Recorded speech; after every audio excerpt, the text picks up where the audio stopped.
Hello friends, welcome to our channel Jharkhand Pariksha students. ये जो video series है ये आपका स्पेसिफिकली जेपीएससी डेडिकेटेड योजनाओं के ऊपर पार्ट 4 है।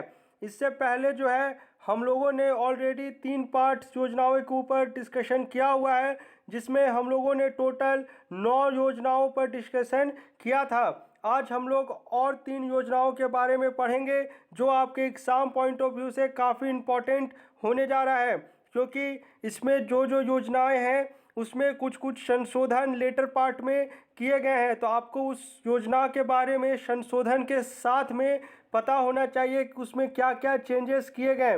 नहीं तो मोस्ट प्रोबेबल चांसेस है कि अगर नया वाला संशोधन से अगर आपसे पूछ लेगा तो आप गलत आंसर टिक करके आ सकते हैं। इसलिए वीडियो को लास्ट तक ज़रूर देखें और लास्ट तक मैं आपको एक गारंटी दे सकता हूं कि आप कुछ ना कुछ नया ज़रूर सीखेंगे।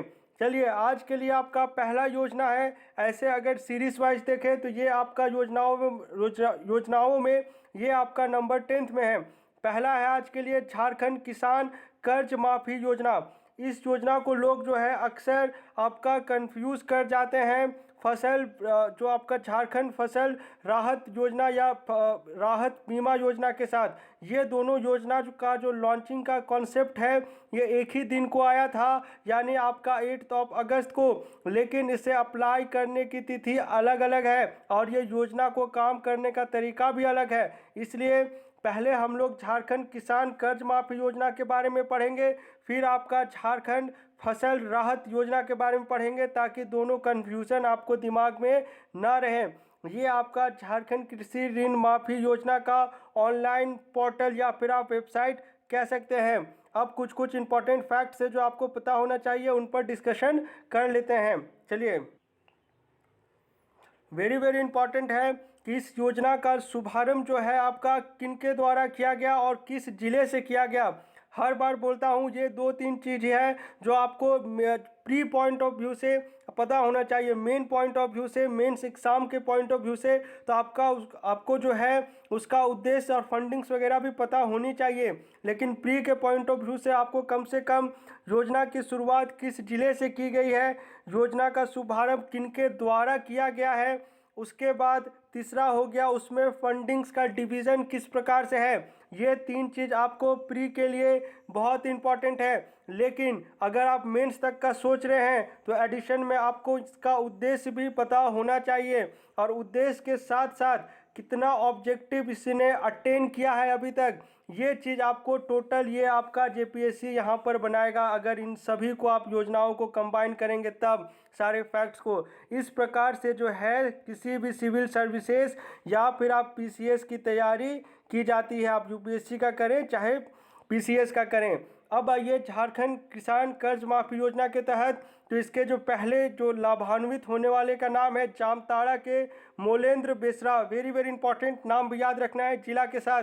कब मिला था? 1 फरवरी 2021 को, और यही डेट है जो आपका मार्क करेगा इस योजना की शुरुआत की। तो योजना की शुरुआत अगर पूछ लेगा, अनाउंसमेंट नहीं बोल रहा हूँ, अनाउंसमेंट अलग डेट है, लेकिन अगर पूछ लेगा योजना की शुरुआत कब की गई, 1 फरवरी 2021 को।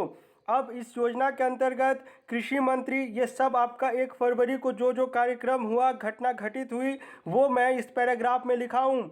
इस योजना के अंतर्गत कृषि मंत्री बादल पत्रलेख की उपस्थिति में ऑनलाइन ऋण माफ़ किया गया था। ये तो सभी को पता है, आजकल डीबीटी वाला कॉन्सेप्ट आ गया है।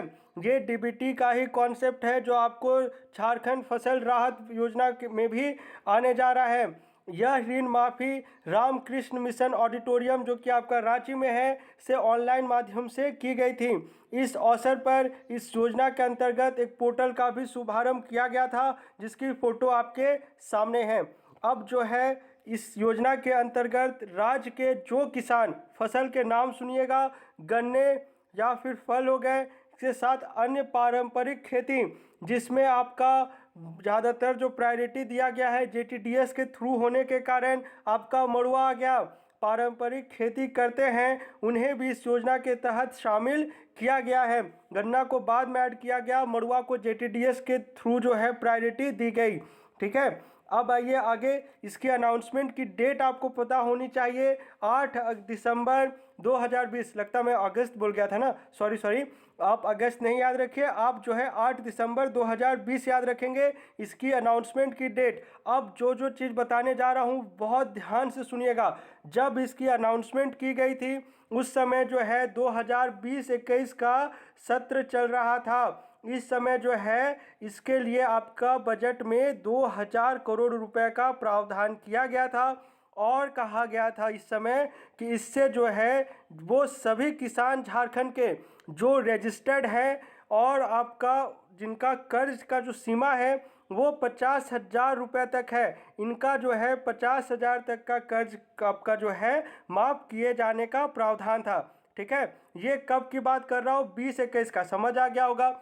अब इसमें क्या रेनोवेट या चेंजेस किया गया या इम्प्रूवमेंट की गई, किया जाता है आपका फाइनेंशियल ईयर 2021-22 में। 20-21 का समझ गया आप, 2000 का बजट था और 50,000 तक का ऋण माफ़ करना था। 21-22 का बजट आता है और इसमें क्या किया गया, ऋण माफ़ी की जो सीमा है उसे आपका 50,000 से बढ़ाकर 1 लाख कर दिया गया। मतलब वैसे किसान जिनकी ऋण जो है, जिनका लोन अमाउंट आपका 1 लाख रुपए तक का है, उन्हें भी है इसका लाभ दिया जाएगा, लेकिन उनका जो ऋण माफ़ी होगा वो आपका 50,000 तक ही किया जाएगा। बस जो है जो किसानों की संख्या है उसमें इंक्रीमेंट की गई है, लेकिन जो आपका लोन अमाउंट जिसे माफ़ किया जाना है वो आपका 50,000 ही होगा। बहुत ही क्लियर एक टर्म्स को बोल रहा हूँ, कंफ्यूज नहीं करिएगा। फ्रेमिंग ही ऐसा करेगा ना आपसे, 50,000, 75,000, 1 लाख, 1.5 लाख ऐसे ही फ्रेमिंग करेगा। अब जो है चूंकि किसानों की संख्या अतिरिक्त इसमें एडअप हो गई अराउंड 1.2 लैक्स के आसपास, तो इसमें जो है आपका बजट जो है कितना था, यहाँ पर 2000 था, इसी में जोड़ दिया गया आपका 1200 करोड़ और, यानी इस योजना का टोटल बजट अगर आपसे पूछ लेगा तो आपको टिक करना होगा 3200 करोड़। ठीक है, जो अभी प्रेजेंट में है उसके साथ जाइए, और किस प्रकार से इंक्रीमेंट हुई ये भी मैंने आपको समझाया। अब जो थोड़ा सा जो किसानों की संख्या वाइज है, जो ऑफिशियल इसके पोर्टल में भी दे रखी है, उसे समझ लीजिए। चालू वित्त वर्ष यानी आपका प्रेजेंट फाइनेंशियल ईयर 21-22 में कर्ज माफ़ी के आंकड़ों के अनुसार राज्य के 9.07 लाख किसानों का कर्ज माफ़ किया जाना है।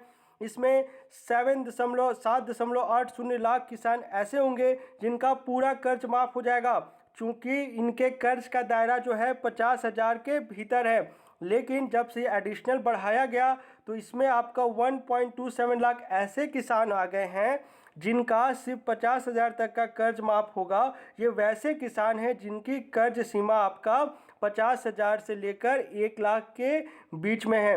उम्मीद करते हैं आपको यहाँ पे बुकिश लैंग्वेज में भी समझा दिया, पूरा कॉन्सेप्ट समझ आ गया होगा। अब आइए झारखंड फसल राहत योजना के तहत, ये योजना जो है आपका वेरी इंपॉर्टेंट, ध्यान से सुनिएगा। ये योजना आपकी रिप्लेसमेंट है। प्रधानमंत्री फसल बीमा योजना को हटाकर झारखंड सरकार ने डिसीजन लिया है कि झारखंड फसल राहत योजना लॉन्च करेगी। और ये जो डिसीजन लिया गया उसके पीछे जो रीज़न दिया गया झारखंड सरकार के द्वारा, मैं भी उससे काफ़ी हद तक सहमत हूँ। रीज़न को आप भी समझिए। यहाँ पर मैंने एक एक्सपेक्टेड पे आउट यहाँ पे लिखा हुआ, ये एक्सपेक्टेड है क्योंकि ये सिर्फ अभी तक ड्राफ्ट में ही आया है ये योजना, लेकिन इसका रीज़न जो है वो जो 8 दिसंबर 2020 को है, मुख्यमंत्री हेमंत सोरेन के द्वारा दोनों योजनाओं के बारे में साथ में ही घोषणा किया गया था, इसलिए आपको पता होना चाहिए। इसके बारे में भी लेटर पार्ट में एक्सप्लेन कर दूंगा। अब क्यों बदलना चाहती है सरकार, इसे समझ लीजिए।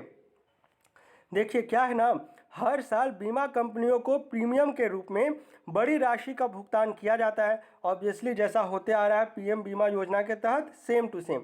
झारखंड ने पिछले 3 वर्षों में कुल 512.55 करोड़ का भुगतान किया, जबकि मुआवजे का दावा निपटान केवल 82.86 करोड़ रुपए था, जो प्रीमियम का केवल 16% था। कितना ज़्यादा कमी है, आप समझ रहे हैं ना, ओनली 16%। वास्तविक कवर की तुलना में लाभान्वित किसानों की संख्या भी बेहद कम है। पिछले 3 वर्षों में कुल 33.79 लाख पंजीकृत किसानों में से केवल 2.25 लाख किसान ही इस योजना का लाभ उठा पाए हैं। इसलिए झारखंड सरकार का कहना है, चूंकि राज्य जो है आधा बीमा प्रीमियम का भुगतान करता है, ये आपका सेंटर स्टेट दोनों पे चल रहा था 50-50, इसलिए उस राशि का जो उपयोग है वो प्रत्यक्ष मुआवजा करेगा। कौन? राज्य सरकार। उम्मीद करते हैं ये आपको क्यों पॉइंट या ऑब्जेक्शन रेस किया गया झारखंड सरकार के द्वारा समझ गए होंगे। ये सेम टू सेम आपका उसी तरह है जिस तरह आपका आयुष योजना का नाम बदला गया है। पहले पीएम था, उसके बाद इसे मुख्यमंत्री लगाया गया। अब क्या है कि इस जो राज्य फसल की जो क्षति होगी उसका आकलन कैसे किया जाएगा और मुआवजा का जो रेट है वो किस प्रकार तय किया जाएगा, इसे समझिए। फसल क्षति का आकलन जो है आपका ग्राउंड ट्रूथिंग प्रक्रिया टेक्निक के माध्यम से किया जाएगा। इसमें कुछ नमूनों और टिप्पणियों का एक संयोजन होता है आपका ग्राउंड ट्रूथिंग। अगर आपने यूपीएससी के पॉइंट ऑफ व्यू से एग्रीकल्चर या खेती पढ़े हुए हैं तो आपको ये टेक्निक जरूर पता होगा। बहुत ही इंपॉर्टेंट टेक्निक है। एनालिसिस ऊपर से जो आपका डिजिटल एनालिसिस किया जाता है उसमें ये सब पढ़ना है आपको। कटाई के बाद क्षति के मामले में मूल्यांकन दृष्टि के आधार पर किया जाएगा।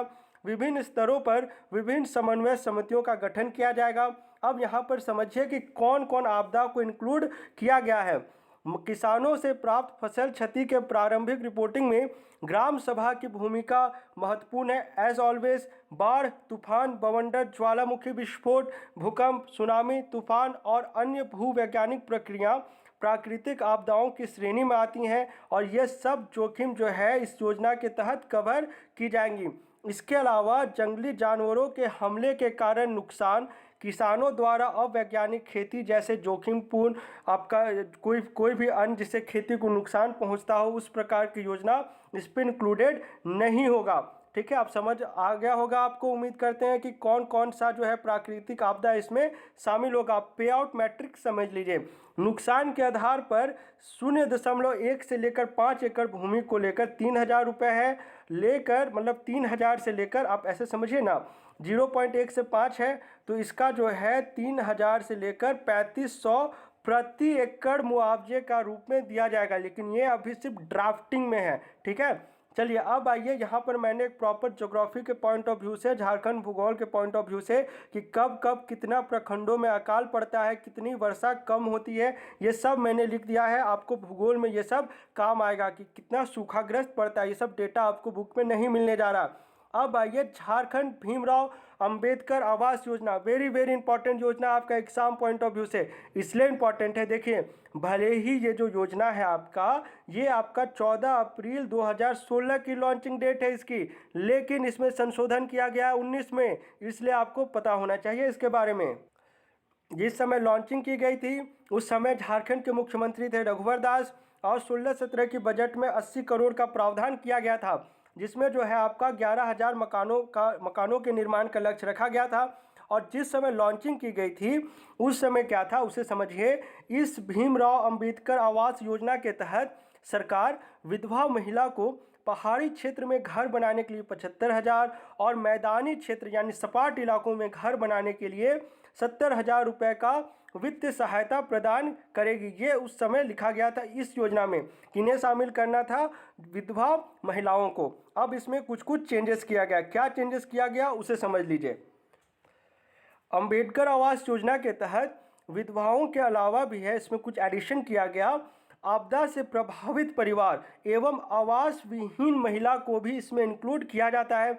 अब इसमें क्या था, केंद्र पोषित यानी सेंट्रल फंडेड इस योजना में मनरेगा के तहत 95 दिन की मजदूरी एवं 1,30,000 रुपये 3 किस्तों में दिए जाएंगे। अब किस्त कितना है, पहला में 40, दूसरा में 85, तीसरा में 5,000। आवास बनने की जो अवधि रखी गई है वो आपका 12 मंथ्स है। और इसके तहत जो है आपका स्वच्छ भारत मिशन के तहत शौचालय का निर्माण किया जाना है। और दीनदयाल उपाध्याय कुटीर ज्योति योजना, ये भी मैंने आपको पढ़ाया। इसके तहत जो है निःशुल्क बिजली का कनेक्शन दिया जाएगा। और अपना प्रधानमंत्री उज्ज्वला योजना तो है ही गैस कनेक्शन के लिए, फ्री गैस कनेक्शन के लिए। ठीक है, तो ये सब इसमें कुछ इंपॉर्टेंट चेंजेस किए गए हैं। और मोस्ट इम्पॉर्टेंटली ये सारे चेंजेस जो है करंट में है। और अभी 3 दिन पहले ही जो है लातेहार डीसी की ओर से भी एक डिसीजन या एक लेटर जारी किया गया, जिसमें उन्होंने बताया था कि किस प्रकार से इस पर काम किया जा रहा है। ठीक है, तो मिलते हैं झारखंड के अगले वीडियो लेक्चर में। Thanks for watching this video.